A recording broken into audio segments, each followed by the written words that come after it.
बिन फजल रहमतुल्लाह अलैह ने दौरान तालीम कभी भी बाज़ार से नहीं खाया। उनके वालिद साहब हर जुमा को अपने गांव से उनके लिए खाना ले आते थे। एक मर्तबा जब वो खाना देने आए तो उनके कमरे में बाज़ार की रोटी देखी,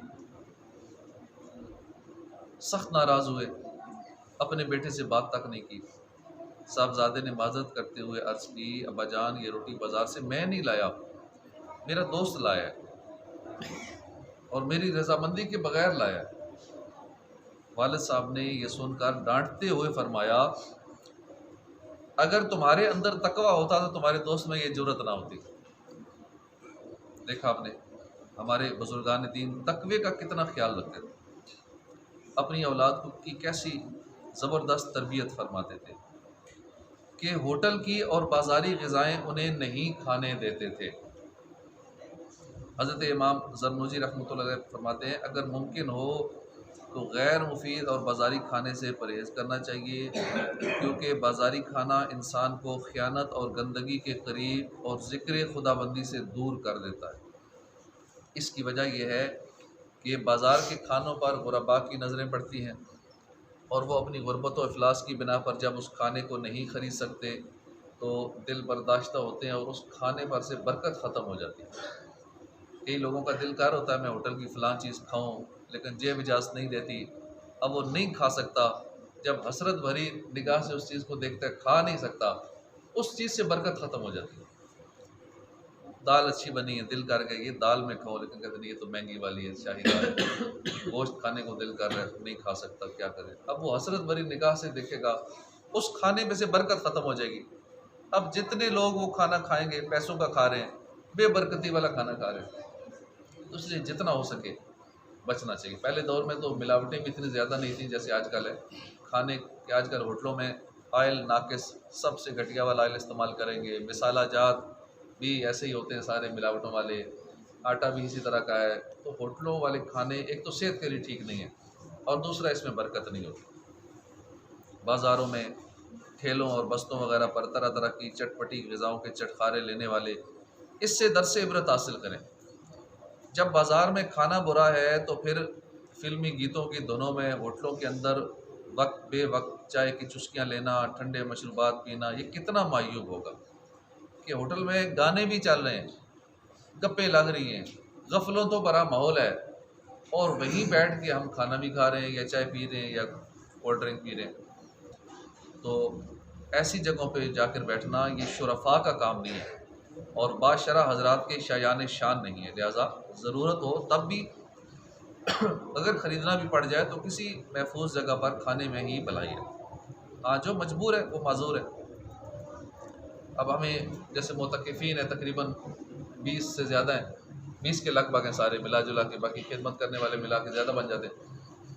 अब इनके लिए होटल से लाना थोड़ी मजबूरी है, तो मजबूरी की सूरत में ला सकते हैं, यहाँ बैठ के खा सकते हैं, लेकिन फिर भी ज़्यादा बेहतर ये है कि घर का अगर मुमकिन हो तो घर का खाना ज़्यादा अच्छा है, बरकत वाला है और सेहत के लिए भी ठीक है।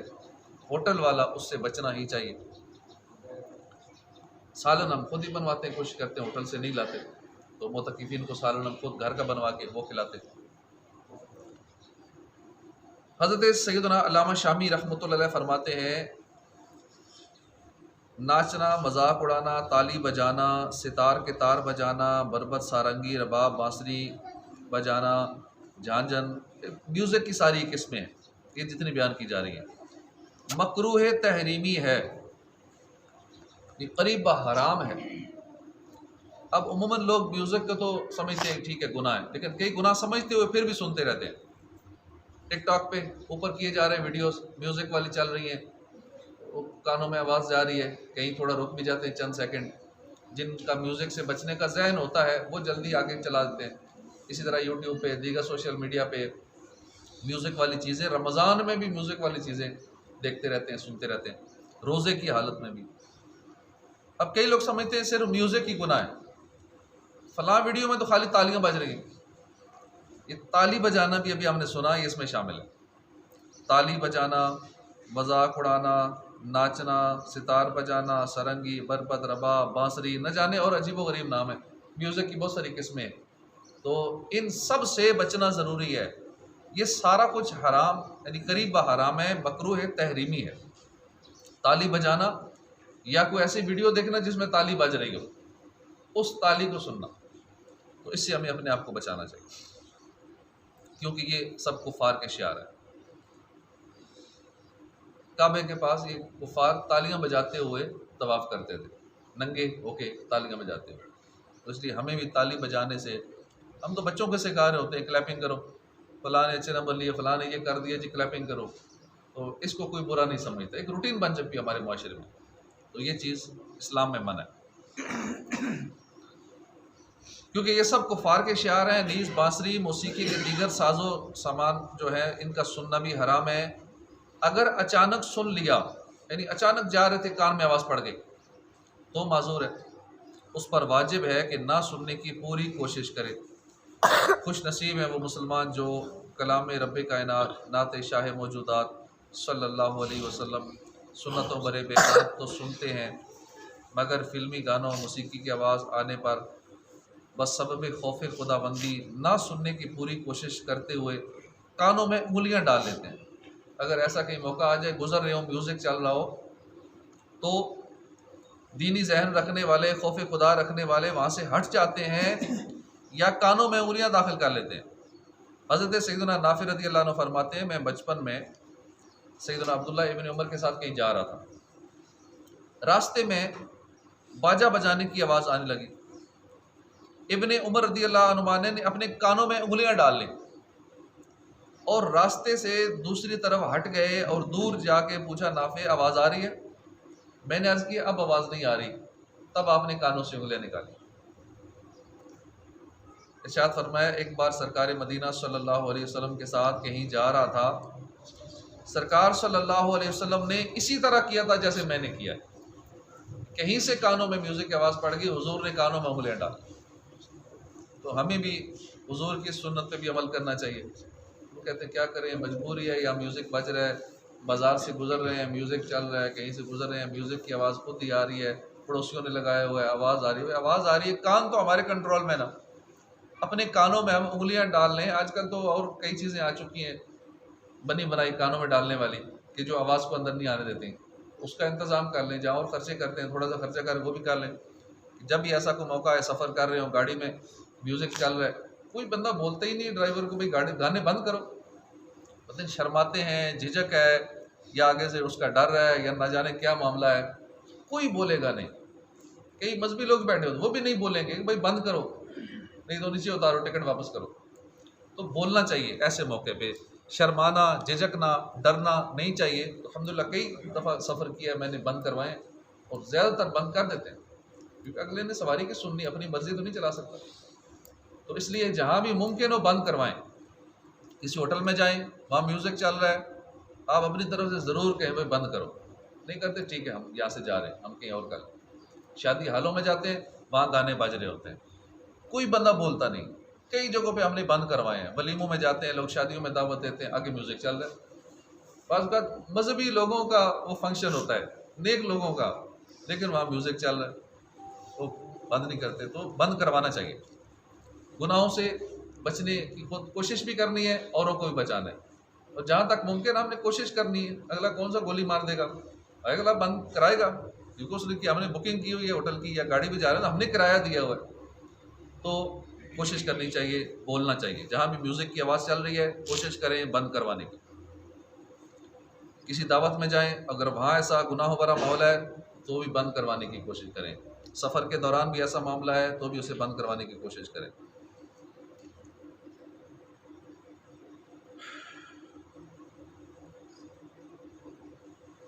तो अपने घर वालों को भी गुनाहों से बचाना ज़रूरी है।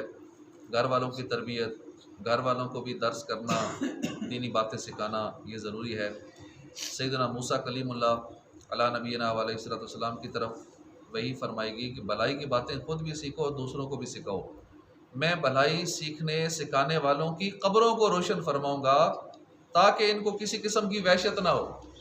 अब आप यहाँ बैठे हैं, भलाई की बातें सुन रहे हैं, अच्छी अच्छी बातें सुन रहे हैं, ये चीज़ें हमें कब्र में काम आएंगी। भलाई की बातें खुद भी सीखो, दूसरों को भी सिखाओ। क्योंकि जो ये काम करेगा भलाई की बातें सीखेगा, सिखाएगा, जो हम सुन रहे हैं किसी और को बता दें, घर वालों को सिखा दें, तो उसको क्या अजर मिलेगा कि उनकी कब्रों को रोशन फरमाऊंगा। क्यों रोशन फरमाऊंगा? ताकि डरे ना। कब्र में गुप अंधेरा होता है ना, बंदा अंधेरे में घबरा जाता है। अभी हम तस्वुर ही करें कब्र का कि कब्र में जब जाएंगे हर तरफ से बंद होगी, एक ज़रा बराबर कोई सुराख नहीं होगा, रोशनदान नहीं होगा, कहीं से वो सिस्टम रोशनी का नहीं होगा, गुप अंधेरा होगा, तो घबराहट होगी। उस घबराहट से बचने के लिए नेकी की दावतें, अच्छी बातें दूसरों को बताएं, खुद अच्छी बातें सुने, भलाई की बातें सुने। तो इस रिवायत से नेकी की बात सीखने सिखाने का अजर व सवाब मालूम हुआ। सुन्नतों बरा बयान करने, दर्स देने या सुनने वालों के तो वारे न्यारे हो गए। अगर हम ये दर्सो बयान करते सुनते हैं, सवाब पे नज़र हो तो इसका मज़ा आता है, दर्स करने का, बयान करने का, बोलने का, किसी को समझाने का, तो फिर मज़ा आता है क्योंकि पता नेकियां मिलेंगी। हाँ, अगर किसी का डर खौफ हो तो फिर उसका और मामला है, अल्लाह की रज़ा हो तो फिर उसका मज़ा ही होगा। जिस काम में भी अल्लाह की रज़ा होगी उस नेकी में आपको मज़ा आएगा, वो आपका एक किस्म का वो पैशन और प्रोफेशन सेम हो जाएगा। अल्लाह की रज़ा के लिए, सवाब आखिरत के लिए, नेकियां इकट्ठी करने के लिए, नेकियों के लालच में, नेकियों के हिर्स में जो भी आप काम करेंगे उस काम में आपको सुकून मिलेगा और इंशाल्लाह खुशी से करेंगे तो इंशाल्लाह कब्रें जगमगाएंगी, खौफ भी नहीं होगा। अल्लाह पाक हमारी कब्रों को रोशन फरमाए। अपनी और अहले खाना की इस्लाह हम पर ज़रूरी है। कुरान पाक में इरशाद होता है, या अय्युहल्लज़ीना आमनू क़ू अनफुसकुम व अहलीकुम नारम वक़ूदुहा अन्नास वल हिजारा। ए ईमान वालों, अपनी जानों और अपने घर वालों को आग से बचाओ जिसके ईंधन आदमी और पत्थर है।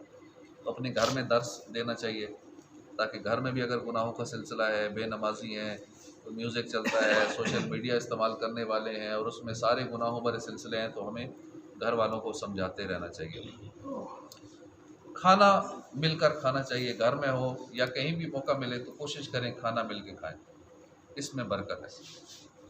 सरकार मदीना सल्लल्लाहु अलैहि वसल्लम का फरमान है, इकट्ठे होकर खाओ, अलग अलग ना खाओ कि बरकत जमात के साथ है। सैयदना वाशी बिन हरब रहमतुल्लाह अलैह अपने दादा जान से रिवायत करते हैं कि साहबा कराम ने बारगाह रिसालत में अर्ज़ की, या रसूल अल्लाह, हम खाना तो खाते हैं, शेर नहीं होते। हुजूर ने फरमाया, तुम अलग अलग खाते होगे, अलग अलग खाते होगे, इसलिए खाना खा भी लेते हो, शेर नहीं होते, भूख खत्म नहीं होती। अर्ज़ की, जी हाँ। फरमाया, मिल बैठ के खाया करो, थोड़ा खाने में भी शेर हो जाओगे, पेट भर जाएगा। बिस्मिल्लाह पढ़ लिया करो, तुम्हारे लिए खाने में बरकत दी जाएगी। एक ही दस्तरखान पर मिलकर खाने वालों को मुबारक हो कि सैयदना अनस बिन मालिक से रिवायत है, अल्लाह को ये बात बहुत पसंद है कि वो बंदा मोमिन को बीवी बच्चों के साथ दस्तरखान पर बैठकर खाता देखे। घर में भी अपने बीवी बच्चों के साथ खाना खाने की, घर वालों के साथ बैठकर खाने की कोशिश करें कि अल्लाह पाक को ये बहुत पसंद है और अल्लाह पाक उनको निगाह रहमत से देखता है और जुदा होने से पहले पहले सबको बख्श देता है। कितना फ़ायदा, खाना तो खाना ही है, अलग अलग भी खाना ही है, तो इकट्ठे होकर खा लेंगे तो जैसे ही खाना खा के फारग होंगे सबकी मग़फ़िरत हो चुकी होगी। पैथोलॉजी के एक प्रोफेसर ने इंकशाफ किया कि जब मिलकर खाना खाया जाता है तो सब खाने वालों के जरासीम खाने में मिल जाते हैं और वो दूसरे अमराज के जरासीम को मार डालते हैं। बाज़ औक़ात खाने में शिफा के जरासीम शामिल हो जाते हैं जो मैदे के अमराज के लिए बहुत मुफीद है। एक और रिवायत है कि एक का खाना 2 को काफ़ी है, 2 का खाना 4 को काफ़ी है, 4 का खाना 8 को किफ़ायत करता है। सरकार मदीना सल्लल्लाहु अलैहि वसल्लम का फरमान है कि 2 का खाना 3 को, 3 का खाना 4 को काफ़ी है। मुफ्ती अहमद यार खान इस हदीस पाक के तहत फरमाते हैं, अगर खाना थोड़ा हो, खाने वाले ज़्यादा हों, तो उन्हें चाहिए कि 2 आदमियों के खाने पर 3 आदमी, 3 के खाने पर 4 आदमी गुजारा कर लें। अगर पेट तो ना भरेगा मगर इतना खा लेने से कमज़ोरी भी नहीं होगी, इबादत बखूबी अदा हो सकेगी। इस फरमाने आली शान में कनात और मुरब्बत की आला तालीम है। सैयदना सिद्दीक़ अकबर के दौरे खिलाफत का वाक़या है कि सैयदना सिद्दीक़ अकबर की अहलिया को हलवा खाने की ख्वाहिश हुई। आपने फरमाया कि हमारे पास इतनी रकम नहीं है कि हम हलवा ख़रीद सकें। अब वक्त के खलीफा हैं, वक्त के हुक्मरान हैं, और हलवे का दिल कर रहा है बीवी का, अब इतना घर में नहीं है कि हलवा पका सके। और आजकल देख लें किस घर में ऐसी कंडीशन है कि वो हलवा ना पका सके, सेवइयाँ ना पका सके, कोई भी मीठी डिश ना पका सके। हर एक समझ ले कि मालदार है, वैसे हम वो समझ रहे होते हैं गरीब हैं, ये जी गुर्बत ज़्यादा हुए, हम बहुत कुछ होते हुए भी समझते हैं गरीब हैं। अब पता नहीं एक म्यार हमने ऐसा बना लिया है अमीरी का या गुर्बत का, कि अपने जहन के हिसाब से खुद को गरीब समझते हैं, हालांकि साल पूरे का जमा होता है, घर में इतनी अशिया मौजूद हैं। कहाँ हलवा खाने की ख्वाहिश हो रही है, हमारे पास इतनी रकम नहीं है हलवा ख़रीद सकें। अर्ज़ की कि मैं अपने घरेलू अखराजात में से चंद दिनों में थोड़े थोड़े पैसे बचाकर कुछ रकम जमा कर लूँगी, फिर उससे हलवा ले लेंगे। जो भी आमदनी आ रही है घर के खर्चे के लिए थोड़ा थोड़ा अलग करती रहूँगी, फिर उसमें से हलवा ले लेंगे। फरमाया ठीक ऐसा कर लें। अब आपकी ज़ौजा मोहतरमा ने रकम जमा करनी शुरू कर दी, चंद दिनों में थोड़ी सी रकम जमा हो गई। जब उन्होंने आपको बताया ताकि आप हलवा ख़रीद लें, तो आपने वो रकम जमा की हुई बैतुल माल में जमा कर दी और फरमाया कि ये हमारे अखराजात से ज़ायद है, जमा हो गई है ना, इसका मतलब है ये एक्स्ट्रा है, हमारा निज़ाम चल रहा है कम रकम में, ये तो फालतू है। इसके बाद आपने आइंदा के लिए बैतुल माल से मिलने वाले वजीफ़े में उतनी रकम कम करवा दी, इन जो आपको तनख्वाह मिल रही थी उस वजीफ़े से, उस चंदे से जो बैतुल माल का, उसमें से उतनी रकम कम करवा दी कि ज़्यादा नहीं चाहिए तनख्वाह, मेरा चूँकि इसमें गुजारा हो रहा है कि बीवी ने इतनी रकम अलग करती गई, तो मतलब ये इतनी रकम फालतू है। आजकल ऐसा कौन करता है, तनख्वाह ज़्यादा होनी चाहिए और ज़्यादा होनी चाहिए। इस शिकायत को सुनकर फ़कत नाराए दादो तहसीन बुलंद करके दिल को खुश कर लेने के बजाय हमें भी तकवा और कनात का दर्स हासिल करना चाहिए। बिलखुसूस अरबाब इक़्तिदार, हुकूमती अफसरान वग़ैरह, इसी तरह दीनी माहौल से जो लोग हैं, इनको भी इस शिकायत में कनात, खुददारी अपनाने, हिर्स व तमा से ख़ुद को बचाने, अपनी आखिरत को बेहतर बनाने के लिए खूब खूब सामाने इबरत है। काश हम सब महज नफ्स की तहरीक पर तनख्वाह की कमी पेशी, यानी उसकी तनख्वाह तो इतनी ज़्यादा है, मेरी तनख्वाह इतनी कम है, कह कह कर इस तरह के मामलात में उलझने की बजाय कलील आमदनी पर कनात करते हुए नेकियों में कसरत के तमन्नाई बन जाए। सैयदना सिद्दीक़ अकबर की परहेज़गारी दौलत दुनियावी से बेरग़बती के मुतल्लिक़ एक और हिकायत। सैयदना इमाम हसन मुज्तबा फरमाते हैं कि सैयदना सिद्दीक़ अकबर ने अपनी वफ़ात के वक्त उम्मुल मोमिनीन हज़रत सैयदतुना आयशा सिद्दीक़ा से फरमाया, देखो ये ऊँटनी जिसका हम दूध पीते हैं, और ये बड़ा प्याला जिसमें हम खाते पीते हैं, और ये चादर जो मैं ओढ़े हुए हूँ, ये सब बैतुल माल से लिया गया। हम इनसे उसी वक्त तक नफ़ा अंदोज़ हो सकते हैं जब तक मैं मुसलमानों के उमूर का खलीफा हूँ। जिस वक्त मैं वफ़ात पा जाऊँ तो ये तमाम सामान सैयदना फ़ारूक आज़म को दे देना। सैयदना सिद्दीक़ अकबर का इंतकाल हो गया तो सैयदतुना आयशा सिद्दीक़ा रज़ियल्लाहु अन्हा ने ये तमाम चीज़ें हस्बे वसीयत वापस कर दी। सैयदना उमर फ़ारूक आज़म ने चीज़ें वापस पाकर फरमाया, अल्लाह ताला उन पर रहम फरमाए, उन्होंने अपने बाद आने वालों को थका दिया। जो भी साहिब शान काम शुरू किया जाए उससे पहले बिस्मिल्लाह पढ़ी जाए, ये सुन्नत है। इसी तरह खाने या पीने से पहले बिस्मिल्लाह पढ़ना सुन्नत है, इसकी बरकतें। सरकार मदीना सल्लल्लाहु अलैहि वसल्लम का फरमान है, आदमी के सामने खाना रखा जाता है, उठाने से पहले उसकी मग़फ़िरत हो जाती है। इसकी सूरत यह है कि जब खाना रखा जाए बिस्मिल्लाह कहे, जब खाना उठाया जाए अल्हम्दुलिल्लाह कहे, उसकी मग़फ़िरत हो जाएगी। बल्कि हो सके तो हर लुक़मे पे बिस्मिल्लाह या वाजिदो, लुक़मा खाने के बाद अल्हम्दुलिल्लाह अल्हम्दुलिल्लाह, हर लुक़मे पे अल्लाह का शुक्र अदा किया जाए। इसी तरह टेबल कुर्सी पे खाना ये सुन्नत नहीं है।